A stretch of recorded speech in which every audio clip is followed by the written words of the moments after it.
No, Penn State doesn't have any commits in the class of 2027, but Matt Campbell is doing something different that James Franklin never did, and you're going to see the results in recruiting very soon.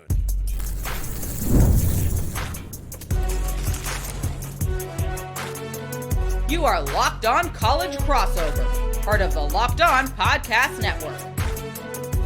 Your team every day. My name is Zach Sako. I'm the host of Locked On Nittany Lions. He is Brian Smith, host of the Portal Podcast, recruiting expert here on the Locked On Podcast Network. And this is a Locked On Crossover to talk all things Penn State recruiting. Also, how there's a new NIL tax law in SEC country that is going to give a competitive advantage and probably start a trend here. Today's show is brought to you by Gametime. Download the Gametime app, create an account, and use code LOCKEDON for $20 off your first purchase. Hey, friendly reminder to let us know your thoughts down in the comments section. Heat check on Penn State recruiting because, Brian, most people wouldn't know it. Penn State doesn't have any commitments in the class of 2027, but things still continue to trend in the right direction. All the official visits set up, the unofficial visits. I just think Penn State needs to get in a situation where these prospects just have to visit campus again.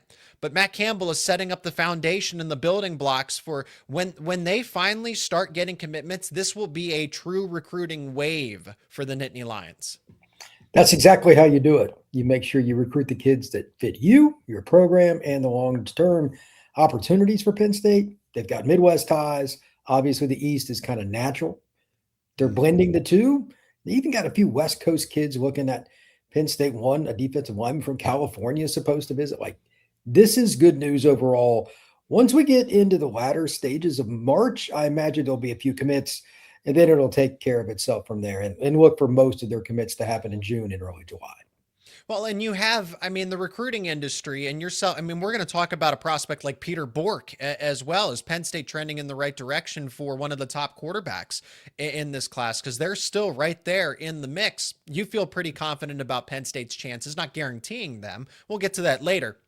But Penn State already has predictions in. Other people in the recruiting industry are saying, I expect this to happen. I just think it's a matter of getting the visit. You don't want to just blindly commit to a program where you haven't met the coach in person, because we just went through a dead period again for recruiting and everything. So once those unofficial, Penn State just needs spring practice to start. I think a lot of this is going to all start to happen. The dominoes will start falling in 2-3 weeks. Spring practice starts March 24th for Penn State. That's when we'll see commit after commit after commit. And it's going to be a lot all at once, I think, towards the end of March, early April. And then you'll see some of those official visits start to take place over the summer. That is a two-pronged part that you just brought up that's very important. You'll get a few commits, but just as importantly, you'll get more kids on campus to make sure they're interested, they're fits. And then once you know they set the OVs. There are some kids like Khalil Taylor, et cetera, they know they're going to get OVs for. But there's some others they haven't even been to campus yet. No. They're just getting the preliminary done because, again, as you noted at the top, hey, this new staff. We can never say that enough times to remind people. Yeah. Kids pick coaches, not schools. And I say this all the time on your show. People hate that. That ain't changing. If anything else, it's continuing to go more and more that direction. Yep. There's less and less loyalty. So the longer the Penn State staff that's currently in Happy Valley is there, the more likely they are to get kids to come to campus, the more likely they are to build those relationships and ultimately get their signatures. This is a long process. It's a marathon. It is not a sprint. But having over 20 OVs already, and again, California to New Jersey, they're doing a good job. The last staff wasn't as well versed with that. They blended in a few kids from different areas, but this year it's really different. And I think Matt's doing the right thing. They've got connections at Iowa, Illinois, Wisconsin, Indiana, Michigan, those kind of states. They're taking advantage of those. And once they have their camps again this summer, there's probably going to be a couple of kids we don't even talk about that end up taking OVs in the summer or in the fall that end up in the class as well. It's a long process. I'm pretty happy with where they're at. Honestly, it's a little ahead of schedule in terms of the OVs. I am surprised they don't have at least one commit, but the timing of that's not all that relevant. If they don't have a commit by the end of April, I'll be shocked. Then I'd kind of look at things a little odd, but that's not likely to be the case. Well, and that would be the concern, is that if Penn State doesn't have a commit by middle of April, after you do have the spring practices, some of the unofficial visits, you will get, I mean, again, Penn State is projected to land. There are predictions in place. I'll give you an example. Will Slagle, when that commitment happens, if it even happens, but it's the fact that Penn State is the leader. There was just a prediction put in for Keyshawn Telfair out of the state of Ohio. And these are high-end 4-star prospects that it's okay. It's not really so much if, and it's the biggest difference, I think, between the James Franklin and the Matt Campbell era is the fact that they're starting to get official visits, just interest, genuine interest from prospects you would just never give consideration to. If you're covering Penn State or if you follow Penn State as a fan, you look at that and say, well, there's no chance here for Penn State. They're never going to really recruit him. And it's those Midwest ties. It's being able to go to the state of Illinois, to the state of Iowa, where there are some, Oklahoma, where there's some really good prospects that, and I just named a couple of them that Penn State's either trending in the right direction for or is favored for. And you would just never, outside of Pennsylvania, the DC, Maryland, Virginia area, the state of Florida, a little bit for James Franklin. That was really about it. And then they tried to break through into New Jersey. They tried to get a couple of prospects out of California, but it was condensed. It was so condensed for Franklin. He had a lot of success doing it, but I thought he would expand a little bit more. And at the end, like they got a Texas kid, et cetera, committed, but it was kind of random there. I don't think this staff looks at it that way. They're going to use the traditional base, but they're not going to abandon what they know. All those years of contact, what was it there? Iowa State, 10 years, something like that. That's a long time. You're not going to just kiss those away. You're going to go recruit the schools that when you walk in the door, they know who you are, and you have friendships at those high schools. That stuff matters. Yep. It's the right thing to do, and it really doesn't matter where the kids come from overall, as long as you can still get your home state. And Pennsylvania is always a home base. A dead rat could recruit kids from Pennsylvania to Penn State. It's not that hard. They should get 5 to 10 kids a year inside the Keystone State. I don't see that changing. So now you're just broadening things by getting a coach that wasn't from the East. Yeah, it's just going to take time. That's really what it's, because now you have to sell Penn State to the Midwest prospects, and you have to build connections in the state of New Jersey, obviously in the state of Pennsylvania, but the local connections, you have to build those because Matt Campbell wasn't frequently recruiting Pennsylvania, or aggressively, I should say, Pennsylvania, New Jersey. Now he is established those connections while repitching Penn State all over again to the prospects that you had built relationships with. So it's the right thing. It's just going to take time. It's just going to take time. Be patient. And signing day may I remind everybody, signing day isn't until December 2026. So it's still a far ways away, but you would like to see, some points up on the board. I get it. I really do. Just take Brian's word for it. Take our word for it that Penn State's I haven't seen or read anything that concerns me about Penn State recruiting, and neither of you. No, I haven't either. So always good. Just let's check back in late April and see how many commits they have and how many OVs they have. I bet it's a pretty impressive number for both. One official visit that isn't set up, but you would want it to be if you're Penn State. Hey, it's always quarterbacks. This is a quarterback-driven sport, college, pro.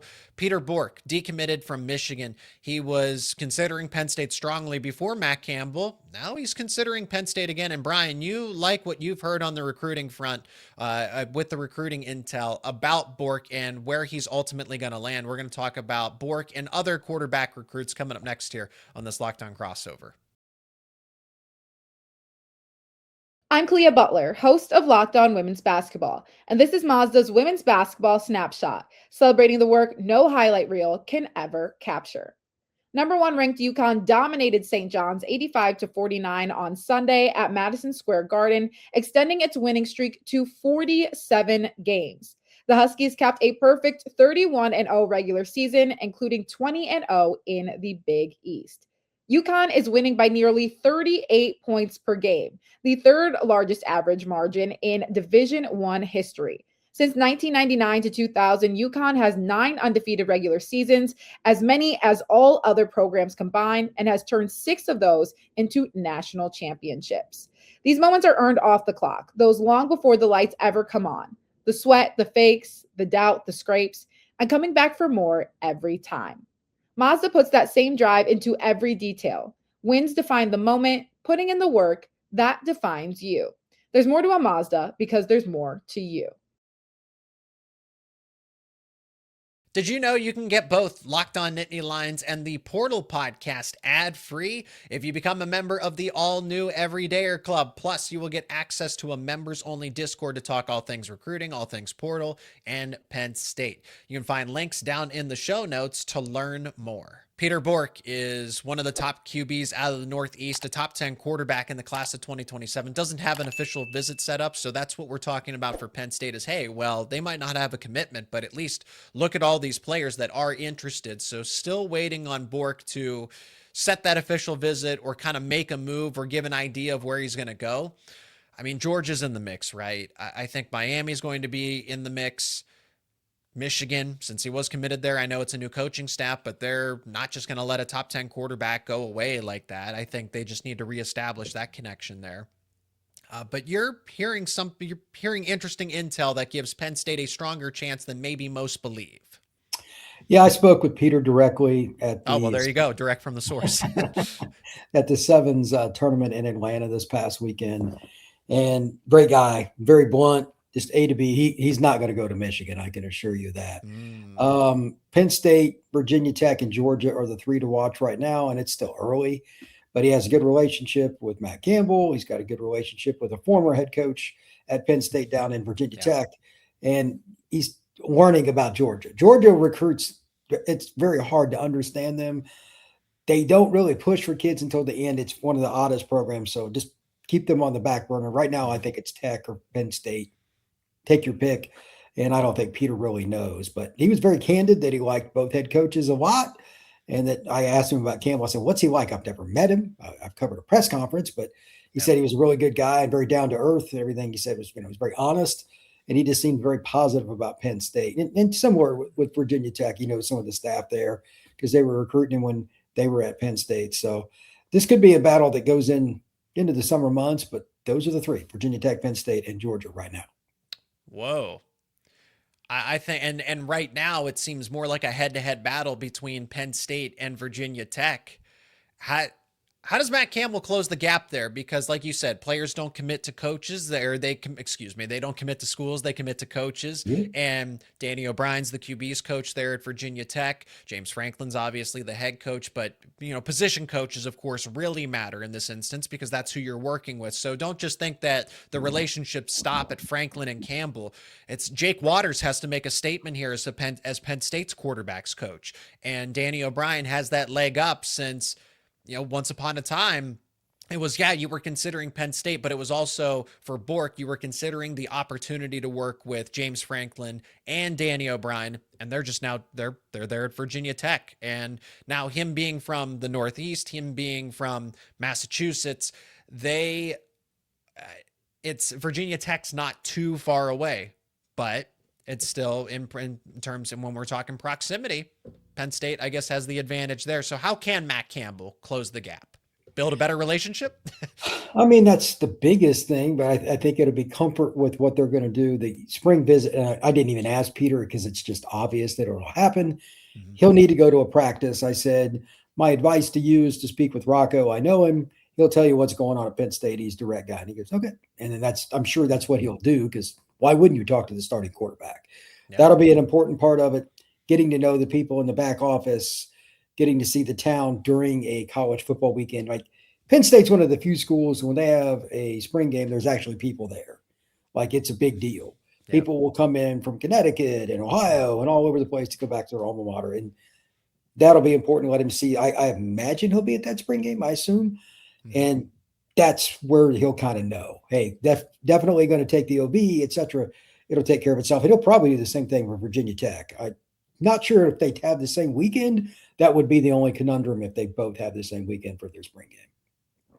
What's interesting for Penn State is they are hyper focused on what it looks to be 3 quarterback prospects. And then we've mentioned them already. Will Wood is somebody that's kind of flying under the radar right now. He's a 3-star prospect. He's not really known when we're talking about the top players in this class of 2027. people have heard, anybody that's following recruiting closely, you're going to hear Peter Bourque a lot. You're going to hear Will Menzel, Israel Abrams. I know there's a number of other guys, but most of them are the top guys are committed to this point. And so a lot of the schools that do need a quarterback still are going to be pushing primarily for these three. I think what's interesting is that Penn State only has offers out to Bourque, Will Menzel out of the state of Arizona, who is On3's number 1 overall quarterback, and Keegan Croucher, who has stayed committed to Ole Miss despite, Lane Kiffin going to LSU and everything. Now, LSU has QBs already committed to the class of 2027, so that's probably why he didn't follow Kiffin over there. But I think it's interesting that Penn State, as of right now, Matt Campbell is wasting no time anywhere else. It is these three quarterbacks right here, right now.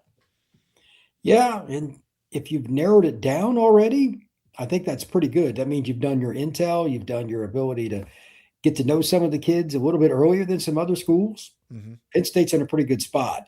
If they're comfortable with any of the three, I'm curious if they would take any particular guy out of that. Would they take Wood right now? Like, those are the kind of questions I just find interesting with recruiting. Would they possibly take two? Where are they with that stuff? Those are questions that still probably need to be answered. And hopefully for Penn State, it'll work out sooner than later. Be interesting if they take two, because they have two quarterbacks from 2026, but also the depth chart does turn over with, you lose Rocco Beck, you lose Connor Berry, who transfers in from the D3 level. So it's Alex Mansky, two 2026 quarterbacks, maybe 122. You need at least one 2027 quarterback. I imagine you go to the portal and try to find a veteran again. Alex Mansky would be a redshirt sophomore. You have no true upperclassmen at that point. So a redshirt sophomore, two redshirt freshmen, and a true freshman. That's you got your work cut out for you if you're Matt Campbell and Jake Waters. That's a tough decision, but it would probably depend on how Mansky played during spring and fall this year. Hey, do we need to go ahead and get another portal guy? He can't be our quarterback. He would probably transfer, but if he's not going to start, then what's the point? So, yeah, you bring in at least one kid from the high school ranks, and if you're not 100%, you go shopping. You find a portal quarterback for 27. And then after that, you would hope you could stay in-house. But, again, that's really just dependent on development. You don't know. Every year is a new year for that stuff. At that point in time, I think Matt Campbell, Jake Waters, and a lot of the assistant coaches on his staff are great at evaluating. Now, this is where, so development has been solid. I have, limited questions because I just want to see more, but I don't have any questions about evaluation. I have some questions about development, just because that's always an ongoing thing. And then recruiting. The idea is that you're going to be able to bump your recruiting because you're now at Penn State and not Ames, Iowa. So that's the idea here, is that Matt Campbell was doing a lot of things well, but if you give him a better environment to work out of, what can he do? How can he take it to the next level? So this is where Penn State's sitting, and no complaints so far, even despite not having a commit in the class of 2027. Well, the Big Ten, it's just different in SEC country. It just means more, right? So much more that politicians, state legislatures will go out of their way to help give a competitive advantage to their state schools. We're going to talk about that next here, coming up on this Locked On Crossover. And today's episode is brought to you by TurboTax. It's tax time, but for a lot of us, the old way of doing taxes is a lot. Trying to book an appointment that's not the most convenient, sitting in a waiting room with a stack of papers, emailing back and forth and wondering if they really get your situation. But this year, you're getting a major upgrade. Intuit TurboTax now has in-person locations nationwide. You can meet face-to-face with a real tax expert, and your documents get uploaded straight to your TurboTax app on the spot. And just like that, you're done. Your TurboTax expert works to get you every dollar you deserve while you get real-time notifications as you go about your day. It's the relief of walking in and meeting a real person and walking out knowing your taxes are being handled right. Head to turbotax.com/local to find a store near you and book your appointment. Today's episode is brought to you by Gametime. The biggest stretch of the college basketball season is almost here. Buzzer beaters, bracket busters, and those unforgettable moments that everyone's talking about the next day. being there live for something like that, hey, that's bucket list type of stuff. The hard part is always actually getting tickets. Long queues, prices jumping at checkout, surprise fees, prices jumping around, surprise fees at checkout. The Gametime app gives fans the advantage with constant innovation. It's how you unlock amazing tickets and experiences in just a few taps. It's incredibly simple to use. The Gametime guarantee means 100% legitimate tickets delivered on time at the best price. Here's the best part. Fees are included in the price you see. So what you see is what you pay. Period. Now this one's a game changer. The seat view feature. You see a panoramic view from your exact seat before you go to buy. So if you've never been to a venue, you've never been to a stadium, an arena, you can see what your point of view is going to look like before you buy the tickets. No stress, no guesswork, just a smooth experience from start to finish. That's exactly what you want during the busiest part of the season. Take the guesswork out of buying college basketball tickets with Gametime. Download the Gametime app, create an account, use code Locked On for $20 off your first purchase. Terms apply. Again, create an account, redeem code LOCKEDON for $20 off. Download the Gametime app today. Yes, it just means more. Where if you can't beat the Big Ten on the football field, we'll go beat them in the state government building with a pen and paper. As the state of Mississippi has now passed legislation where there will be no taxes, no income taxes on NIL funds. This is there's no dressing this up, Brian. This is a direct way to help Ole Miss, Mississippi State, and whatever schools, whatever other, but this is about primarily helping Ole Miss and Mississippi State get a true competitive advantage against other teams, other schools in the SEC. But also, hey, the SEC hasn't won a title in quite some time. It's been the Big Ten year after year after year. So I think this has more implications than just, we want to be better in our conference. I think it's Ole Miss's way of saying also that, hey, we want to be the team atop the SEC conference that can take that return, make that return punch to the Big Ten. Agree across the board. And for the record, it was passed in their house. I don't know what other process they got to go through, and that doesn't even count potential, keyword potential litigation. Yes. But look, it's already causing a stir. I saw some posts. I did a live show on it on the Portal podcast. There were some people like, hey, I pay taxes in Mississippi. Why are people that are making six figures not going to be? Yeah. It's a really touchy issue. So I don't know how much more it's got to go through, if there's going to be some challenges. This could be some backdoor politics going on, which is probably not good. But the state of Arkansas did it last year. Nobody talked about it. But really? Yeah. And what a shocker. Nobody cares about what's going on in Arkansas because the Razorbacks aren't going to win. People are worried about it with Ole Miss because they're now a Myrtle Lee program right now. They were one play away from going to the national title game last year. Without a head coach. Yeah. Yeah, I know. It's wild. So Ole Miss has got some pockets that people don't know about. It's a little deeper than you might think.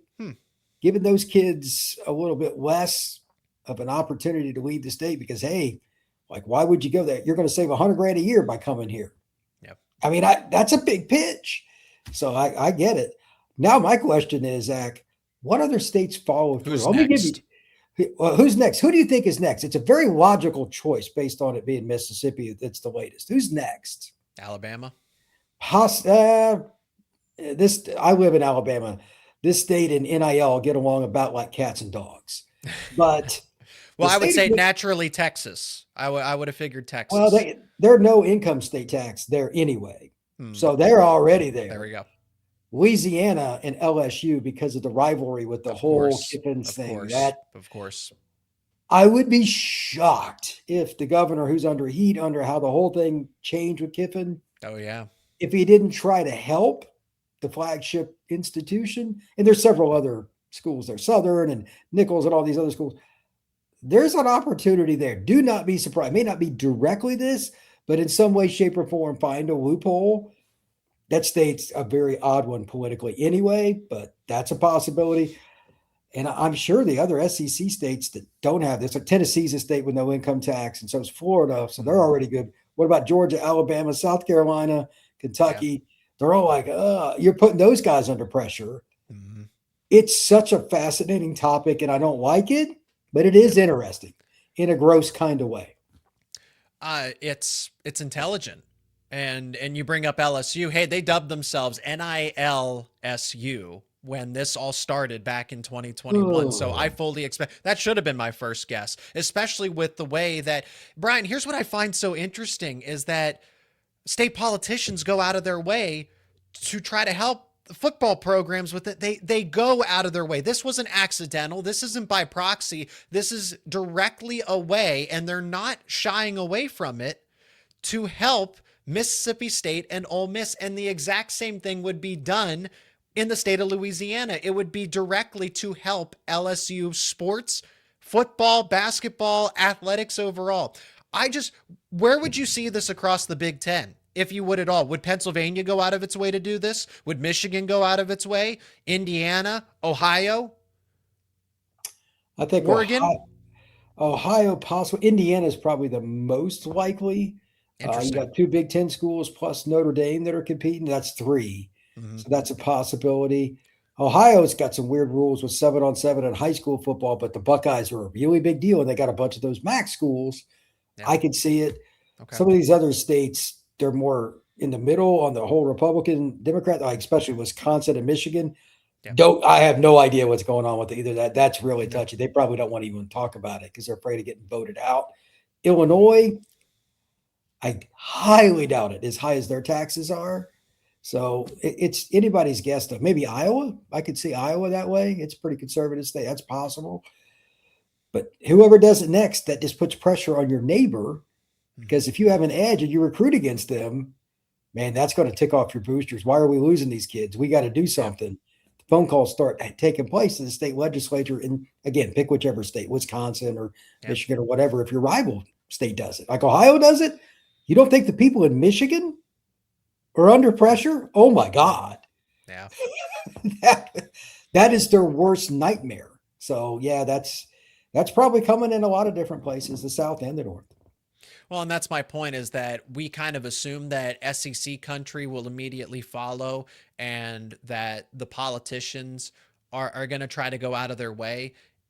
I think just maybe because it's from Pennsylvania's perspective, it's if this makes it to our desk or if we find room or have time for it, this was a priority for the state of Mississippi. This would be a priority for Louisiana. How quickly this got done. How quickly this got taken care of. I know, again, there's pending litigation. This is going to be challenged to an extent. It's getting some pushback and everything. But just how it wasn't, this is an idea and it's going to go through the bureaucracy of it and all that. I guess it will at the end of the day. I just think how quickly it made it to the House. It got passed. There really wasn't any debate there. It's just how quickly the ball has gotten rolling. In the state of Pennsylvania, it might come around maybe whenever it does. Like that's what I mean is that there's not going to be an initiative the same way there is for these SEC states. Yeah, every state's got its own dynamic, and Pennsylvania is kind of right in the middle on how fast it moves. Mississippi saw Arkansas do it. Tennessee's already a state with no income tax. Yep. And they're trying to catch up with LSU. Let's call it what it is. That's a little brother syndrome. You could say whatever you want, but that's just true. Add all that together, you have a new legislative decision that says no NIL taxes. What's next? I also mentioned that on my show, don't be surprised if they come up in maybe another state, no taxes above a certain amount on a head football coach or ticket sales, like to help a school that's struggling. You could see that. Anything for these politicians to try to stay in office is what it's really about. Let's not kid ourselves. They're out for themselves, not for you. Don't ever think otherwise. That's my advice. But there are a lot of little things beyond the NIL, in addition to it, really, that they can do. No taxes on your total revenue above a certain number for your athletic department. Making boosters happy who have donation ability to politicians. Who knew? I could see any of those kinds of things happen. An insightful crossover to talk Penn State recruiting, but also just the recruiting landscape overall. This will have major implications. And if the SEC is doing it, the Big Ten is going to have to find a way to do something, because then the SEC will catch up eventually. He is Brian Smith, host of the Portal Podcast and the recruiting expert here for the Locked On Podcast Network. My name is Zach Sako, the host of Locked On Nittany Lions. For daily Penn State and Portal coverage and recruiting coverage, make sure you subscribe to both of our YouTube channels and wherever you get your podcasts for the latest conversations every single day. Brian, thank you so much for the time, for the perspective, the analysis. Really appreciate it, and can't wait to chat with you again very soon. Appreciate it. Have a good day.